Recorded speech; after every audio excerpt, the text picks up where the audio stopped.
no problem with with nobody. Okay, Right. love who you love, do what you do. Exactly. I just personally come from an era where a man was a man and a woman was a woman, and it wasn't but two genders, and that's just how I rocked. Me now, too. You could identify as a goldfish if you feel it. Right. Loved ones, this is Neyo. All right, listen. I normally don't give too much of a damn about what y'all think about what I do, what y'all have to say about what I say, whatever. I normally don't care because, like I said, opinions ain't special. Everybody got one. However, this is something I feel very strongly on, and I need y'all to hear this from the horse's mouth, not the publicist's computer. So check this out. So you say what you feel. You tell us all what you really and truly think, which, by the way, I don't disagree with. Then out of the middle of nowhere, you apologize for it, and then you realize that, whoa, wait a minute. Maybe I shouldn't apologize to these people. That's correct. You never bow to the mob, Neyo. Now, guys, before we get into this, I want you to know right now that this video right here was originally supposed to come out on Monday evening. However, due to YouTube's copyright scheme and the fact that I was also going to be mentioning Jamie Foxx's apology, which, by the way, I was going to be using that to reference why it is that you don't apologize to the mob, YouTube, for whatever reason, when I uploaded it, decided to not only copyright claim the video, but also block it, which is basically the same as giving you a community guideline strike, which I don't think they actually give them to you anymore unless you, how do I say this? Unless you actually upload a video without actually scheduling it, meaning like you just do the good old-fashioned upload like I used to do before I learned that you could actually schedule your videos, and of course I learned how to do it. With that right there being said, though, let's go ahead and get on this topic. So, Neyo the other day, he went on DJ Vlad, and he decided to give his honest opinion on the whole, let's just say the, you got to be careful here with your words. He was giving his actual opinion on what's going on in the schools and what's going on also with cancel culture, the left, the wokes, and of course the whole gender ideology stuff. Now, guys, I want to play you guys about roughly 2 minutes and 40 seconds of this. I want you guys to pay very, very close attention, and we're going to come back on the other side, because apparently he then turned right back around and apologized to the mob, and then for whatever reason he decided to retract that apology, but we'll go through all of that here in a second. Let's go ahead and roll clip number one. I have no problem with with nobody. Okay, Right. love who you love, do what you do. Exactly. I just personally come from an era where a man was a man and a woman was a woman, and it wasn't but two genders, and that's just how I rocked. Me now, too. You could identify as a goldfish if you feel it. Right. I don't care. That ain't my business. It becomes my business when you try to make me play the game with you. I'm not finna call you a Right. goldfish, but Exactly. you want to be a goldfish, you go be a goldfish. It's all good. Amen. I mean, Well said. it's just, we live in a weird time, man. We do. And Trigger let's go to the warnings. hat- What the right. hell is a trigger warning? Yes, exactly. It's just when I It just is don't know weird when times. the world became so sensitive. Like comedians can't tell jokes no more. No. Like, everybody's offended. It's a joke. It's Right. a comedian. Right. It's a joke. You're not supposed to take it serious. It's a joke. Right. His literal job is to joke. And you About want- everyone. About everyone and Right. everything. And people want to get offended and like, don't say that. That's triggering. Oh my God. You know what? Yeah. Granted, you guys know me. I'm a little bit more hardcore on this issue. I don't think kids should be making those types of decisions, and I don't think parents should be allowing their kids to make these types of decisions. I didn't even realize this right here was a real thing until I went to the university, which, by the way, I'm not going to say which university it was, because obviously I don't like to give up my actual location of where I'm at, because the school was actually in the town that I live in, and we haven't really seen a whole lot of that going on where I'm at now. As a matter of fact, the university I went to, which, by the way, is in North Carolina, was not as liberal as most institutions. There's a little bit of liberalism there, but it wasn't full-blown woke, and it still isn't. But still, though, the thing about this particular institution was that when we're going through sociology and a few other classes as a part of my psychology minor, what we found out is that they were already doing this stuff. Parents were already transitioning their kids and all that type of stuff there. But we didn't think it was going to be that big of a deal. That was, of course, until the gender woke queer theory stuff came out. And then next thing you know, everybody in the whole world is actually pushing for kids to transition themselves and make the decision at like 6 and 7 years old. There were actually some comments on his Instagram post that I will be getting to here shortly. But here is the thing that you have to understand. Parents who do this, parents who allow their kids to make those types of decisions, they're not being parents. I mean, what's the old saying? A child left to themselves will bring their mother to shame. I'm almost beginning to wonder if there's anything involving parents themselves, because obviously these parents who allow this to occur, and even in some cases push for this to occur, obviously should not be having kids. parents have almost forgotten what the role of a parent is. Amen. It's like, okay, Lost control. if your little boy comes to you and says, "Daddy, I want to be a girl," and you just let him rock with that, you just let. Right. He's 5. Right.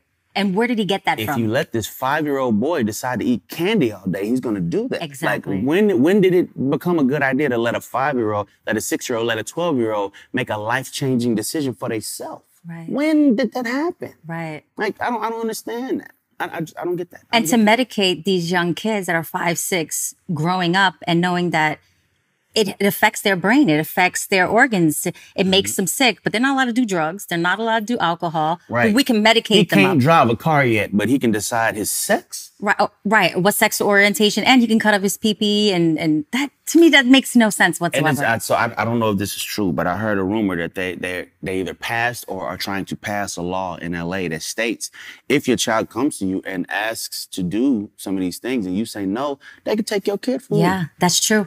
Just passed in California. That makes no sense. They want us to have no control over our children. I don't get it. In schools, I don't get it. Hospitals, libraries. Yeah. They just want to manipulate. You got to understand when they're so young and they're already, that's impressionable. That's right. Mm-hmm. And from them, they're going to believe what you say. I mean, we say Santa Claus is real, you know, the and Easter they Bunny. believe it. Like, right, come on. exactly. Like, you gotta they know what they're doing. Remember who you're dealing with. Like I can't take credit for it, but I heard somebody say one time, he's like, all right, if your son comes to you and says, "Daddy, I want to be a girl," ask your son, what is a girl? That's a good one. What is he going to do? He's going to say, well, he might want to play with dolls. All right, you want to play with dolls. Fine, play with dolls. Right. But you're a boy right. playing with dolls. That's I want right. to wear pink. All right, cool, wear pink. But you're a boy That's right. wearing pink. No issue. Really quick, editing Claymore here, editing Paul. I need to go ahead and throw this in here because there's something I forgot to mention. What he was saying right there about the California bill, this right here is something that was referenced to on multiple occasions in Hillary Clinton's It Takes a Village. Basically what it is that the leftoids, they want to come after your kids under the guise that they're not your children, that they belong to the community, they belong to the village. This right here is the mindset of a childless monster. Now, guys, really quick, I don't have any kids, none that I know of anyways. But obviously, I don't think of your children or anybody else's children as mine. Therefore, it's not my business.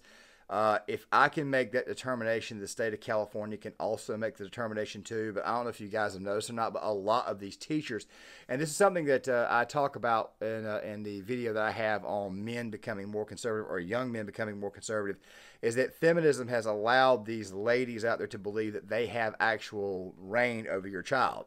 I understand you're a teacher, this, that, and the other, but we take the kids to school, we give them to you to teach our kids, to care for our kids, but they're not your kids.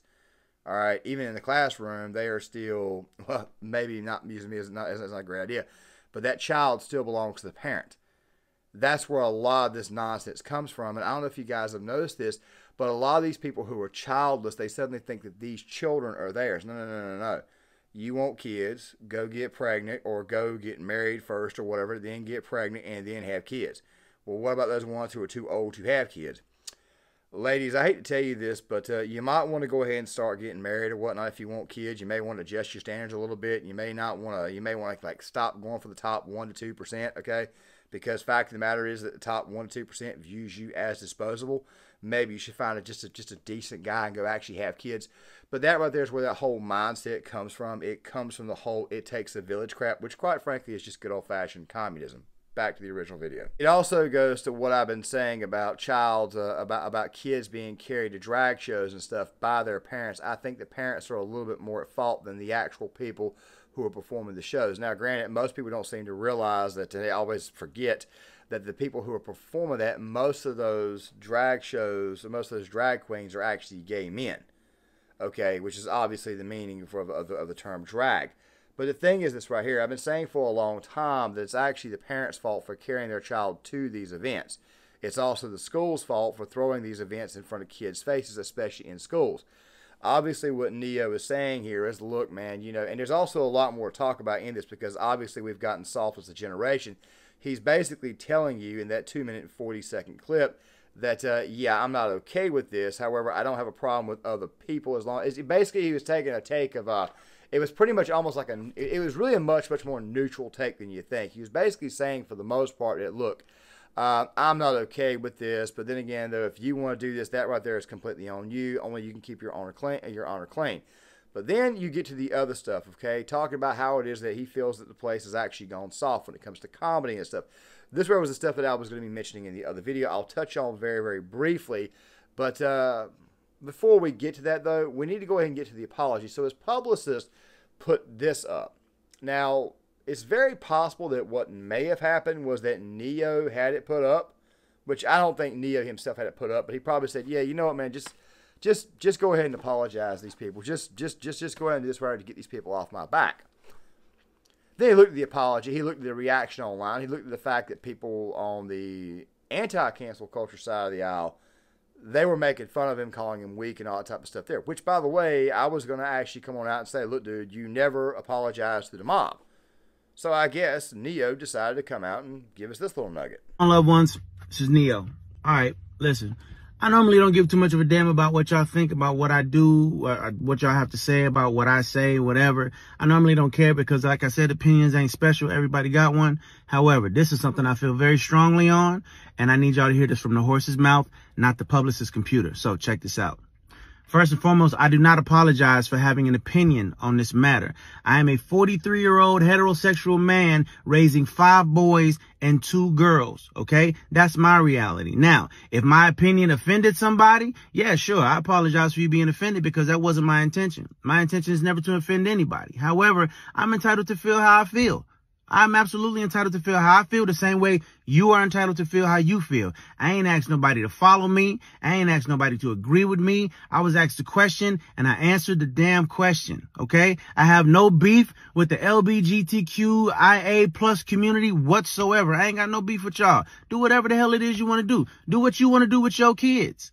However, somebody asked my opinion on this matter, and this is how I feel. I will never be okay with allowing a child to make a decision that detrimental to their life. I will never be okay with that. I don't care. I definitely plan to educate myself a little bit more on this matter. However, I doubt that there's any book anywhere or any opinion that somebody's going to tell me that's going to make me okay with letting a child make a decision like that. That's just period, point blank, and that's how I feel. If I get canceled for this, then you know what? Maybe this is a world where they don't need a Neyo no more, all right? And I got no problem with that. I'm a hustler, all right? I'll figure it out. I got kids to raise, and I'm going to do that regardless. So, with that being said, y'all have a good day. I love everybody. Live how you want to live, love how you want to love, but your opinion is yours. Speak your opinion as much as you damn well feel like it. Because, as I said, they're not important. They're not special. Everybody got one, and you're entitled to it. I'm entitled to mine, all right? Well, let me go ahead and say this. The best thing you can do is just straight up say, look, it is what it is. This is how I feel. Now, in some way, that could still be taken as somewhat of an apology itself because he basically was saying, I'm sorry that you were hurt. No. You don't even need to do that right there, bro. I mean, I understand that he came back and gave his statement, obviously, and it obviously is a retraction of his apology. But I wouldn't even say that there. I would basically be like, look, guys, if you guys are offended, piss off. I really and truly don't care. This is how I really and truly feel. If you think I'm wrong, you think I'm wrong. And, of course, you get these comments in the comment section. One of these guys was telling him that he, quite frankly, did not understand what was going on and that you could transition without getting the surgery. But what they also need to realize is that they are actually putting kids on puberty blockers at 12 years old, which is actually the start of that process, or it's a very, very early stage in the process of actually transitioning people into that. I'm trying to get more technical on this topic. Obviously, certain things on YouTube cannot be covered, and people oftentimes get in trouble for even bringing it up. So, if you want to see the full thing, don't worry. I'll probably start posting back to Rumble the 1st of 2024. I created a bunch of other accounts to post this stuff, but we'll talk about that more towards the end of the video. The thing is this right here, though. What Neyo is saying is not exactly something that's controversial, yet it's controversial here in 2023. That right there is where we are at. And Neyo, you really and truly should never have even allowed your publicist to apologize for you in the first place. But I am glad to see that you did at least retract it, and you did at least make an attempt to kind of double down on what you were saying, and did at least made an attempt to try to stand your ground. However, by the time this video comes out tomorrow, and I'm taking one hell of a chance, this entire thing could have changed. So we will see then. Now, the thing about the comedy stuff that he was talking about, jokes, how it was that we're all soft, we're snowflakes. There was a bit that Jamie Foxx did. And Jamie Foxx was also a part of that video that I had planned because I wanted to go through his apology, because it seemed to me that a lot of people were just throwing out apologies. A lot of people took Jason Aldean editing 6 seconds out of the Try in a Small Town video. They viewed that as him cucking, when in reality what really happened was that he got nailed with copyright from Fox 5 out of Atlanta, which, by the way, was quite petty.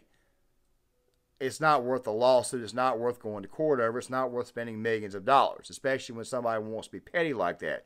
And then, of course, you had the situation of Pat McAfee, which I talked about last week, where he basically apologized and then turned right back around and said a lot of other things that could have been deemed as offensive to the cancel culture mob, and he hasn't apologized for that there. And my assessment was that Pat McAfee just, quite frankly, does not understand the mob, because he, for the most part, is a good old-fashioned bro who probably doesn't even keep up with politics nor leftist attitudes. Where in the case of Jamie Foxx, of course, he eventually came out and apologized for what he said, which I personally don't think he should have, but we can't talk about that one here online without getting in trouble, because it's also very, very possible that portion may have been the one that might have actually gotten me in trouble and may have kept the video from actually being released and actually being blocked. The fact of the matter is that right now we are too soft, even when it comes to comedy.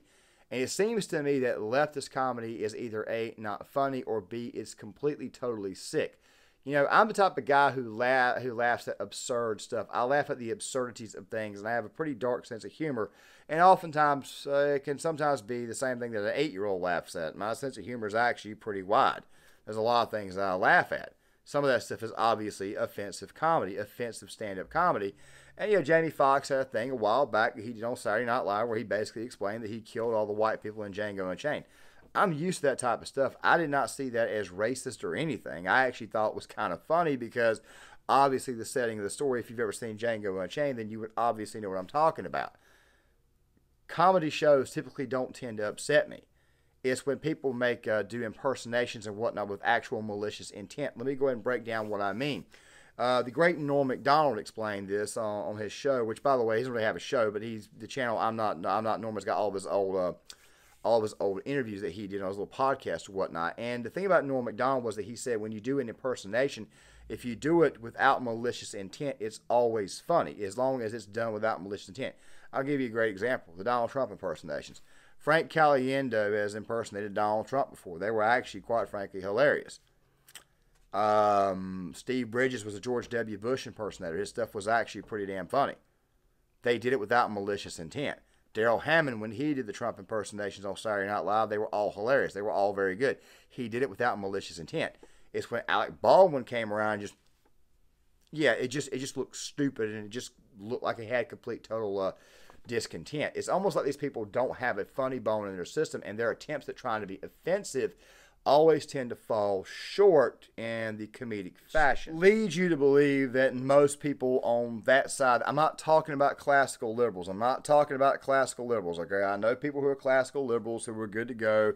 We just have a difference of opinion. I can work with you. I'm talking about leftists. It leads me to believe that the vast majority of the leftists don't just have envy in their heart, but they have a lot of hatred in their heart and in their system too, which leads me to believe that right there is the real reason why they are so soft. Now, guys, really quick, I want to give you guys a couple of quick updates before I shut down this video. This video here will be out tomorrow evening on Tuesday. Of course, I don't really post on Tuesdays because I don't really make content on Tuesdays. It's typically like a writing day for me because obviously everything's going around the house, which, by the way, they've changed things up. And now they're doing it on Mondays and Wednesdays. Very, very weird. It's going to completely throw off my upload schedule. I wanted to go ahead and tell you guys there's going to be 2 videos out tomorrow, and we're going to be going back to trying to post every day for the time being. I did tinker with the idea of every other day, but I want to go ahead and just go ahead and get on back to posting every day like I normally do, roughly 2 videos a day. We're going to go ahead and try to do that there to finish out the summer. Obviously, the plan is to have more video essay type content out on Tuesdays and Saturdays. One of those videos is going to be out tomorrow to go along with this video right here, so make sure you guys stick around for that. You guys can. Make sure you guys hit that like button. Also, subscribe if you're new to the channel. Also, leave a comment in the comment section. I would love to get you guys' thoughts on this. Share these videos. Only about 15% of you guys that watch the content are actually subscribed, so please subscribe. Let's make the channel bigger, and I shall see you guys later. You're a dead man, Ramsey. No wonder you guys never talk.